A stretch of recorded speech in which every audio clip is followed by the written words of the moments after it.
Hi guys, welcome back to Dark Matter Podcast. I'm Avalon. And I'm Dominique. Today we're going to be covering a truly heartbreaking missing persons case, and in this case it's actually missing people, and that is two missing children named Kaylah Hunter and Kristian Justice. Right, and we really wanted to cover this case particularly because the people involved are people of color, and unfortunately people of color really are not paid attention to when they go missing to the same degree as white people.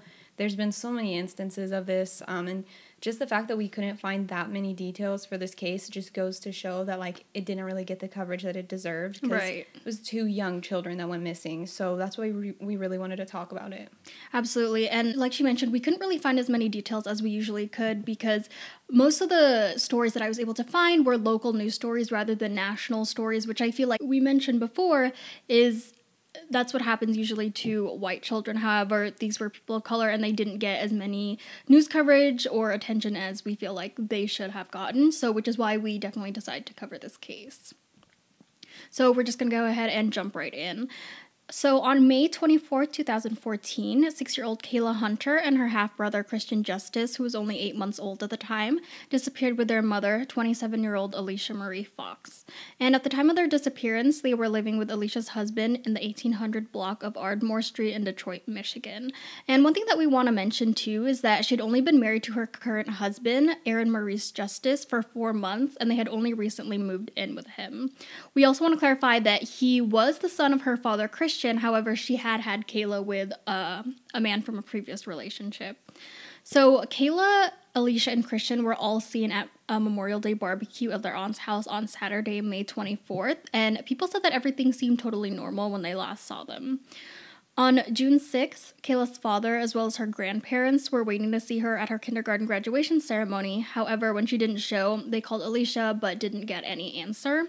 And that's when her grandparents checked at their home, but there was no one there. So they went to the police and filed a missing persons report. Right, and just to clarify, it's believed that they went missing on May 24th, which is what is listed on the FBI's missing persons list, but it wasn't reported until about 2 weeks later. And Kaylah's father also received a text on June 3rd that was supposedly from Alicia. However, authorities don't think it was really her that sent it, which is really sketchy because I don't know who would have sent it. There's just so many details about this case that, that seems like a huge lead. But, I don't know. Maybe they looked into it. Maybe they didn't. I don't really know. Right, yeah. But, yeah, it's just kind of, confusing the timeline. But they think she went missing on the 24th of May. Right. And I think I'm assuming they looked further into, who sent that text, but I'm assuming they thought it was the person who hurt her and who took the kids. Yeah, that would make sense because they would probably have her belongings. Right. And unfortunately, on June 9th, Alicia's badly decomposed body was found in the basement of a vacant house in Detroit. And her body had been wrapped in several blankets, and she had multiple gunshot wounds, including 2 in the head. And the crazy part is she was actually found by her uncle, Michael Fields, not by authorities. And Michael Fields and other family members were looking for Alicia and the kids. And if you're kind of because when I first read this, I was like, what the hell? They were just why is in he a the random one to house them? in Detroit. But what happened was that they received an anonymous tip that Alicia might have been in the West Side Detroit area. They checked the abandoned house on Penrod Street. And Alicia's uncle said he smelled a foul odor and followed it into the basement where he discovered his niece's body. Which is just so tragic. Can you imagine, how devastating that must be for not only to find out that your niece is dead, but for you to be the one to find her body. The one to find it. Yeah. And it's in such bad shape, too. And, I mean, just the fact that it was her uncle that found her, I think, is another point. It goes to show that I'm not trying to, shit on police here and say that they weren't doing their job, but I just feel like they maybe weren't putting in the effort that they should have, or it wasn't getting, because when there's a lot of media coverage, they feel pressure and they're like, we need leads. You know what I mean? Absolutely. And there clearly wasn't that much coverage about it, and so I just feel like there wasn't as much pressure because her uncle found her. That is so crazy to me. That's so sad. They basically just took it into their own hands and went out and looked for her on their own, and they found her. But yeah, it just breaks my heart. Yeah, and it makes you think too, I wonder who called in the anonymous tip. Maybe it was just a concerned citizen, because I know Detroit is, sometimes there's the rougher area in Detroit, so it could be that they saw something or they witnessed something, but they didn't want to go to the police, so that's why they called in an anonymous tip. Yeah, I could see that happening too. Yeah. So it's just crazy that it was her family that really did all of the searching, it seems. Yeah, and I mean, I'm sure that the police did their job too. I'm not saying like they did nothing. That's the thing, we don't know what they did because we couldn't find like the exact details. Yeah, exactly. And this is really sad. Her body was so decomposed that her uncle thought she had been dismembered. So I don't even want to think about the details there, but you can just take that as well. So it was obviously very traumatic, like a very traumatic scene. However, and unfortunately, the children were not found at the house. So it was just Alicia's body. And if you remember correctly, the kids went missing with her. So they were nowhere to be found. Right. So I'm sure everyone's even more worried now because they know that Alicia has passed away. So I'm sure they're very concerned over where the children are. Yeah, it's almost like worse that they're not there because it's obviously it would be horrible to find the kids dead too. But it's like, okay, well, where are they now? Like, exactly. They could be anywhere. Yeah. And one of their neighbors, which is a man named Duane James, said that he had seen a U-Haul truck at their house on May 27th or 28th, and it looked like they were moving away.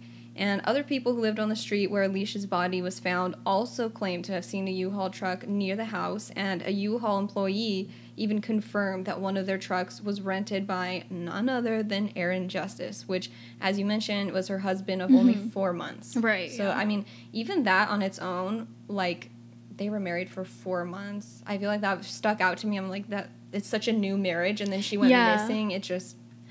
To be honest, I feel like I've covered enough true crime cases and have heard about enough true crime cases that I'm almost automatically like, oh, it's like the significant other, because a lot of the cases that is what happens. So I feel like it automatically stuck out, and this made it jump out even more. Exactly. The U-Haul truck was really like the nail in the coffin for me. So Kaylah's father, Kevin Hunter, so the other man, like she was not with him currently, was also questioned by investigators, but they said he was super cooperative, and they just like didn't really consider him a suspect. I think like they pretty much were able to rule him out right away. Right. Yeah, and so he was not charged with her disappearance or her murder or the kid's disappearance or anything. Yeah. So the investigators eventually found Aaron Justice in Atlanta, Georgia, where he was arrested and eventually extradited back to Michigan. However, at first he had initially tried to fight that extradition. I guess he had wanted to stay in Atlanta. And they also arrested a 27-year-old man named Timothy Jones, who they also believed was an accessory to her murder, which later came out that he was actually a childhood friend of Aaron Justice's. So Kaylah and Kristian were also not with him, and at that point, authorities stated that they weren't sure whether their children were still alive, and Aaron had also sold Alicia's car to a junkyard in Taylor, Michigan, so by the time authorities found it, it had already been stripped, and they weren't able to test for, like evidence like blood or hairs or anything like that. So much evidence in there in a car. Like, I feel like that's probably where it would have been. So it sucks that they were just, they were just late and they weren't able to find anything. But, I mean, it's my belief, at least, that he probably did that for that very reason. He thought, okay, well, I need to get rid of this car fast, so let's sell it to and make someone some money probably too. So like that just made him look so bad. He really did not think this one through. Like he made himself look so bad by doing that. Yeah, that's true. It also came out later that Alicia and Aaron were actually estranged right before she and the kids went missing, and Aaron apparently also had a history of violence towards women as well as a criminal record for drugs and weapons, so, already he's looking like a very sketchy guy. So authorities believe that Aaron killed Alicia in their home sometime between May 25th through the 27th, because like we mentioned, the last time anyone had seen her or the kids was the 24th, but she wasn't reported missing until 2 weeks later, so they believe that it was sometime between those 2 days is when she had been killed.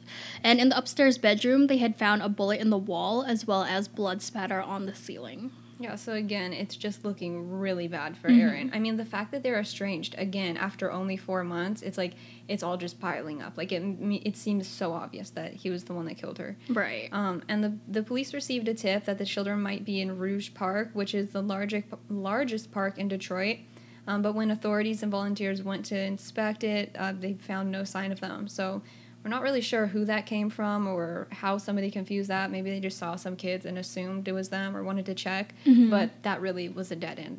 They weren't there. Right. And then one thing to consider, too, is that in other cases as well, there have been people who've just called in with a fake tip because either they wanted to be part of the investigation somehow. They wanted, like, attention. Obviously, that's disgusting, but we don't know if that's what it actually was. It could be that, you know, it was a legitimate tip that just turned out to be wrong, but either way, they were not found there. Yeah, just like pretty much everything in this case, it was like a missing end. Like, it didn't really lead to anything. Yeah. And on September 22nd, Aaron pleaded guilty to a second-degree murder charge for Alicia in exchange for not having to go on trial for charges of first-degree murder, and he was sentenced to 45 to 80 years in prison. So I thought that was crazy that, like, he took the lesser, like, deal and he got 45 to 80 years. So I don't even know how that's better than, I don't know what he would have got.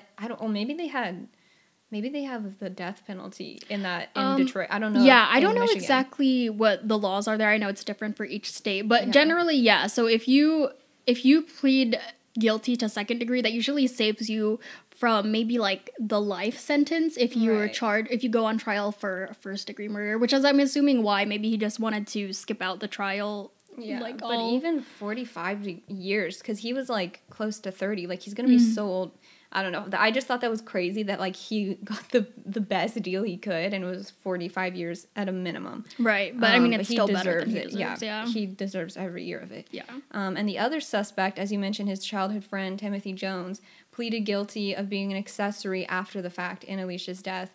And he claimed that he only helped Aaron move her body, and that both of the kids were still alive when he last saw them. So he only helped move the body. It's not that bad. First of all, he definitely has more information. I think that sure. Like, that tells me, like, he definitely knows some shit. He just doesn't want to say anything more, because it's like, he definitely would say, if he hadn't been implicated in it, he would definitely say he had nothing to do with it. Exactly. And they're like, well, we know you did. And he's like, well, I just moved the body. Yeah, you know I didn't have like, anything else to do with it. Like, just tell them, you know. Especially considering the fact that this was his childhood friend. I would imagine that if you just called up your friend all of a sudden one day, you know, and if you're like, hey, I need help just burying this body, I was assuming you would have more questions. So exactly. I really do think like that he just like blindly more. Went along with it. Yeah, exactly. Like, no, he definitely knows something, and I feel like he probably would have some information on the kids.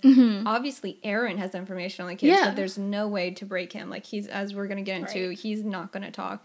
So, which is dumb to me. I feel like he shouldn't have gotten a plea deal unless they specifically said, you can have this plea deal if you tell us where the kids are. Yeah, that's definitely a missed opportunity, which, again, I just feel like the kids were not prioritized in this case. And, like, I'm glad he's behind bars. I'm glad he's serving time. What's even the point if he's not going to tell us what happened to the kids? Because he 100% knows what happened to them. Like, there's no way that he kidnapped his wife and kids, killed his wife, the kids are missing, and he has no idea where they are. Exactly. He knows where they are. So, yeah, it's just everything about this case is very infuriating. Upsetting. Yeah, it's really upsetting. In her victim impact statement, Treve Fox, which is Alicia's mother, talked about how Aaron Justice had ruined so many of their lives forever and how much of her family was suffering from Alicia's death and the disappearance of Kaylah and Kristian. So really just trying to get through to him that, I mean, I don't know how he couldn't see this already, but he's ruined their lives, and he's ruined so many people's lives and affected so many people negatively. Yeah, and not only did he take away her daughter's lives, but also she has no answers as to where her grandchildren even are. She doesn't know if they're alive out there somewhere. She doesn't know if they're dead. So I feel like she just doesn't get any peace in that sense at all. Exactly. It would, like I said, it would be so horrible to find out the kids were dead, but it would at least be like, some closure. Now we can get closure. We can kind of move on and just go through the process of grieving. But I've heard this from parents and grandparents and friends who had someone go missing, that like it's worse than them dying, because it's like you're going through the grieving process, but then you also have there's like a little bit of hope. Yeah. But then that brings like worrying, because you're like, oh my God, well, what are they doing? Who are they with? You know what I mean? So it's just, I feel like it's so much harder than going through a death in that way, especially with two kids. One of them was 6, one was 8 months they were very young. So I don't even know if they understood what was really going on at the time. Probably not. Yeah. So it's just like, it's so upsetting on so many different levels, and I can't imagine what the mom and dad were going through in this time. Yeah. And then she also mentioned too how betrayed she felt, because like we mentioned, he had just married into their family, so she said it was like he came into their homes, ate their food, and then he went and basically just ruined everything. Yeah, and killed her daughter. Exactly. Like he seemed like just, honestly, he seems like such a piece of shit. Like, just such a bad person. Everything about him. He had, like, a history of violence towards women and, like, problems with, like, drugs and weapons. And then he just went and killed his new wife. And it's just really upsetting. Like, we wish we could tell you more about her and the situation, Yeah. but there's honestly not a lot of information online. But no matter what, this situation is very upsetting. Right. And that's why this episode might be a little shorter than others, because we weren't able to get as many details, including background information on her family and the kids or anything like that. But it is a very important story that we wanted to share with everyone. Mm-hmm. And to this day, Kaylah and Kristian are still missing, and a $3,000 reward has been offered to anyone with information on their whereabouts. And Aaron has actually never been charged with anything in their disappearance, even though the family fully believes that he knows exactly where the children are, which is, again, what we mentioned. And this kind of reminds me of, obviously this is different, but like the family annihilator cases where the man will literally feel, I don't know what they feel, but they feel that they're not in control anymore, or they have to take away this power. And I have seen some cases where a parent will do that. They will take a child with them and they will go through this whole thing, and they'll end up, in that case, sometimes they'll end up killing themselves, and then we never know where the children are. And I feel like this is kind of similar in the fact that he likes having that power, that he is the only one who knows where they are and what happens to them. I've seen that like in several cases. Like, I know exactly what you're talking about, the family annihilator, where it's the ones I've seen, it's usually the man. I'm sure this has happened with women as well. But typically I've seen it with the man, where like that famous one, Chris Watts. Chris Watts. Yeah. So he was like cheating on his wife, and he decided to kill her and his baby girls. Mm-hmm. And then there's this other case I found out about recently where the guy was kind of similar. Like, they were having some like instability in the marriage. Mm-hmm. I think they were going to get a divorce, and like things just weren't going well. And he killed his wife, and then like during the trial of like everyone was trying to figure out what was going on, he burned down his house with him and his kids inside. Oh, I know which one you're talking about. Yeah, so he killed himself as well. And so that does happen, and it seems kind of like that. Like you said, it seems like kind of one of those situations. And the fact that he's never been charged with anything is just like... It's ridiculous. Probable cause, you guys. Do you really think he had nothing to do with it? I mean, at least charge him with something. I know you can't prove that he even did anything to the... Anything. That's neglect. If like at the very minimum, he's neglecting them because he killed their mom, and they were with him, and now they're gone. Yeah. Like, there has to be something they could charge him with. Exactly. I don't know why he didn't have anything in...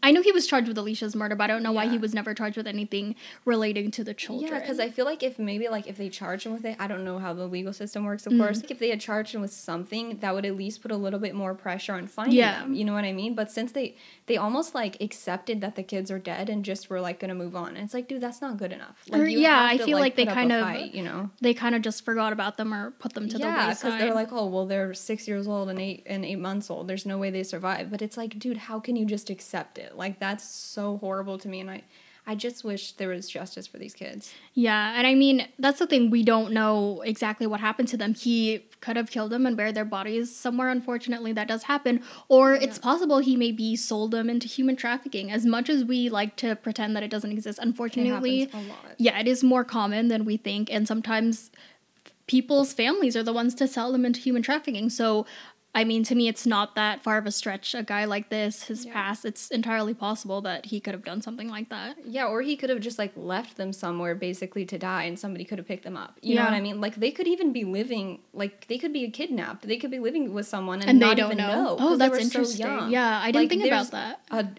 infinite number of possibilities here, and, like, they didn't want to look into it at all. Mm-hmm. You know what I mean? I'm sure they did, and this was several years ago. I understand that as well, but, like, sure they tried to look into it, but I just feel like they kind of were like, well, whatever, like, we're not going to find them. But right, or at least it wasn't as important as it maybe should have been. Yeah, because there's so many cases like that little white girl who went missing many years ago, and the police literally spent hundreds of thousands of dollars looking for her. She was everywhere on the news. This happens a lot. Yeah, it does. With these kids, they don't matter like that, really. Exactly. Usually, kids like those do end up getting national attention. They're on the news all the time. But like we mentioned, the only news coverage that I could really find of this was from the local Detroit station. So this definitely didn't get as much attention as other cases have of, white people. Which is so upsetting. Yeah, definitely. So Kristian and Kaylah are African American, and they both have brown hair and brown eyes. And at the time of their disappearance, Kaylah was 4 feet and 5 inches, and Kristian was about 2 feet. And at the time of this recording, in 2020, Kaylah would now be 12 years old, and Kristian would be 6. So I wasn't able to find any age progression pictures of them. I know usually sometimes they do that for missing children. As far as I looked, I wasn't able to find anything, but I definitely still recommend going to look at old pictures of them. You know, even if they have changed, I think it's still definitely worth a look, especially if you're living in the Detroit or Atlanta area. And the family continues to search and hold out hope that they will be found one day. So if you do have any information about the whereabouts of Kaylah and Kristian, please do call the Detroit Police Department or Crime Stoppers of Michigan at 1-800-SPEAK-UP, or you can also submit an anonymous tip on their website. So that is it for this week's episode, you guys. We'll be back next Monday, but to make sure you don't miss any announcements, make sure to follow us on our Instagram at darkmatterpod or our Twitter at darkmatter_pod. And as always, we'll have our list of sources as well as the missing persons poster on our website. We definitely recommend you guys checking that out at darkmatterpod.com. Right, and if you're listening on Spotify, be sure to follow us, or if you're listening on Apple Podcasts, it would be a huge help if you left us a review. Also, be sure to subscribe and like our video on YouTube if you enjoyed watching. And if you enjoyed listening, we'd really appreciate if you spread the word about our podcast to your friends and family, because it really helps us out. All right, thanks for listening, guys. We'll see you next week. Bye.